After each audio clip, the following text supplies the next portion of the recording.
لا والله مش طبيعيه، مش طبيعيه. لا اتمنى فعلا ان دي تكون مكمله على طول.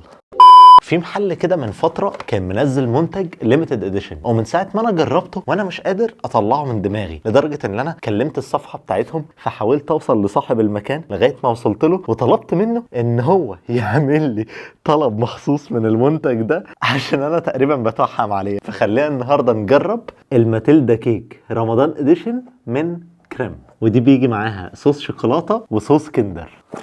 تلاقيها هنفتح صوص الشوكولاته وهنحط جواها كده. بص بقى، تروح واخد ده كده، تروح عامل كده، يا نهار ابيض. لا لا لا لا، تروح شادد دي بقى، يا نهار ابيض يا نهار ابيض. هو ده اللي انا بقول لك عليه. انا مش مصدق والله ان في حاجه اتعملت بالحلاوه دي. دي اكتر من رائعه. انتوا مش متخيلين الكنافه وهي بتكسر الحده بتاعت الشوكولاته، وبعدين صوص الكندر وهو محطوط على الشوكولاته من فوق.